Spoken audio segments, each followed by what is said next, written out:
Welcome to a tour of the current project. We're calling this the Victorian Main Street storefront.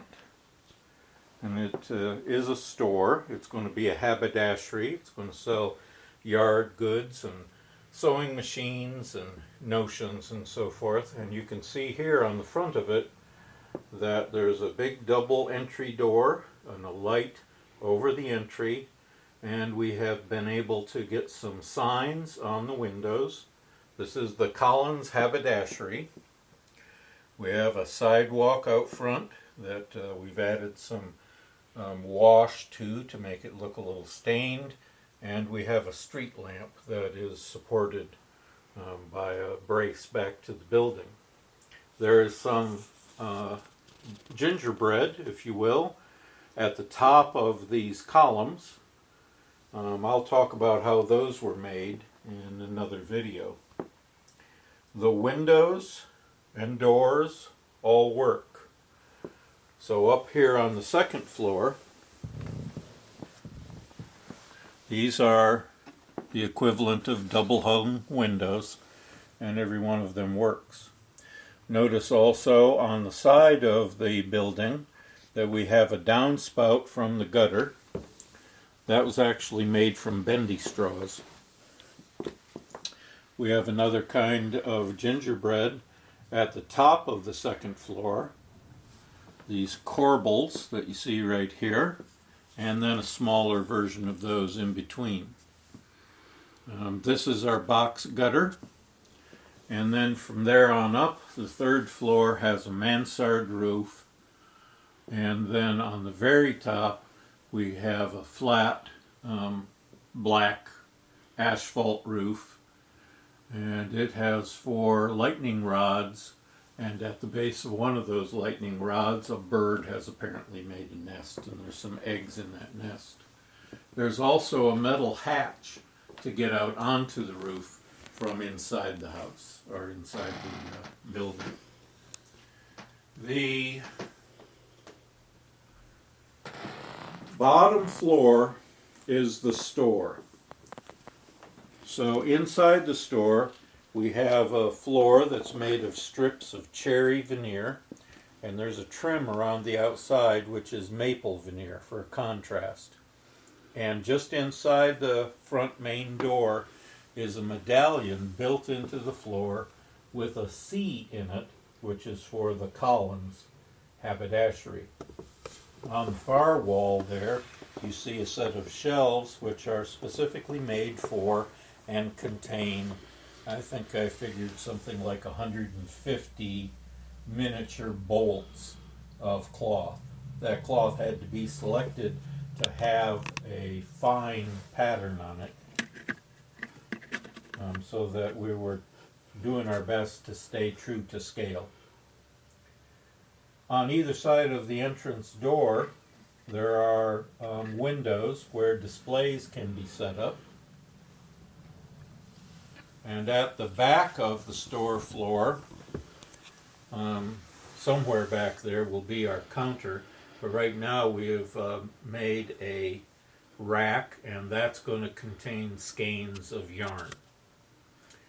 There is a half story at the back, which is where the office goes. So the office is open to the store floor. The proprietor, when they're in the office, they can look out at the floor and see what's going on. And below the office is a shop. There'll be a repair bench set up there, maybe a sewing machine that's taken apart. There'll be boxes of sewing machines and other material that's being delivered and then set out on the floor. So that's a workspace back there.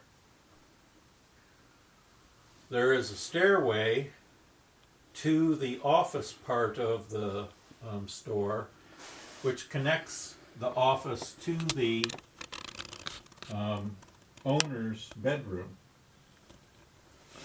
This is a narrow, steep stairway. It's not meant for public use. It's just a way for the owner to not have to go all the way around the building in order to get into the store. There's a separate entrance on the front of the store because the building is essentially a store and a large apartment, and then 3 separate rooms for rent on the 3rd floor. So this large door down at the bottom is the entrance to the apartments, and there is an address in the transom window above that.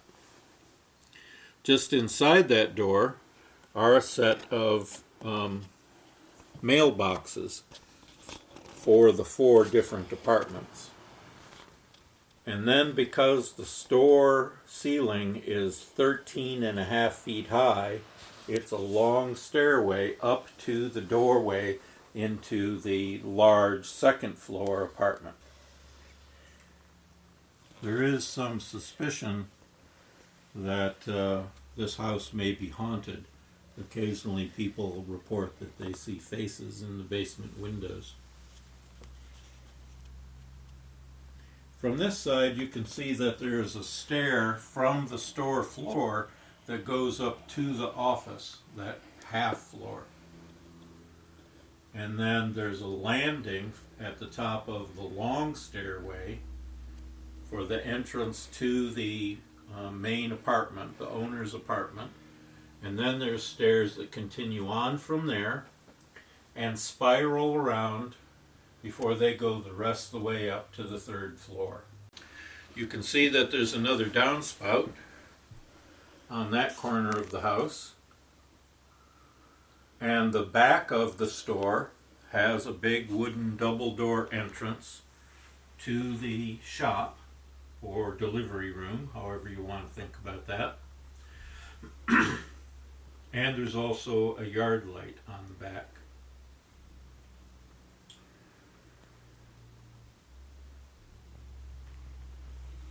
Okay. You can see the employee washroom. Mm-hmm.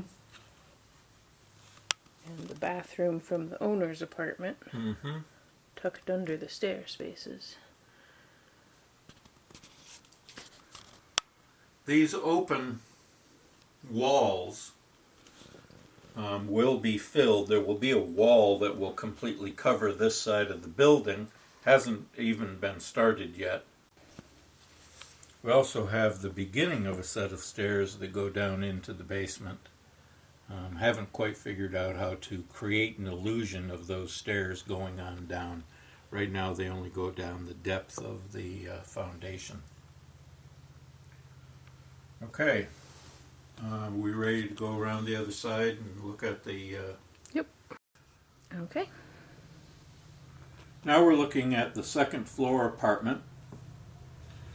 Here in the front we have what's essentially a combination dining room and parlor. There'll be a chandelier hanging over the part of the room closest to the camera.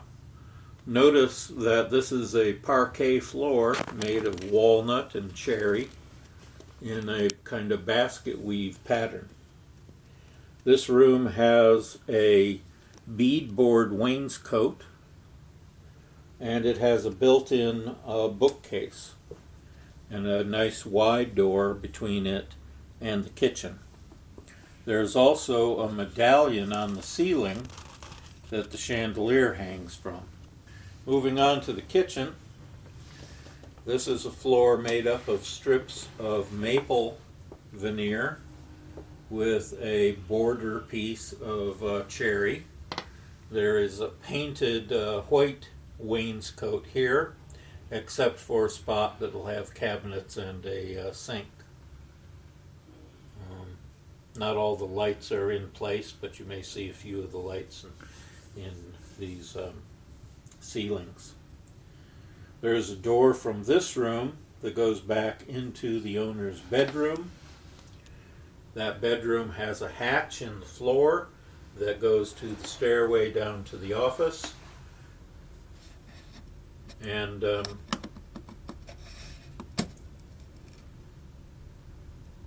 it has a door on the other side of the room that goes to the owner's bathroom.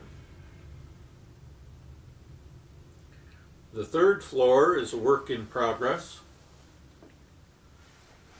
There are 3 separate rooms, and the most recent thing that I've been doing is putting in crown molding and baseboard, and I'll need to build doors here and transoms for the entryways into these 3 rooms.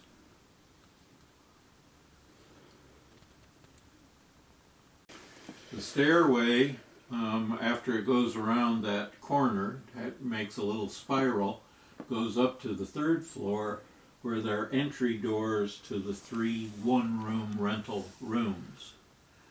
Also, in the hallway is a small utility room.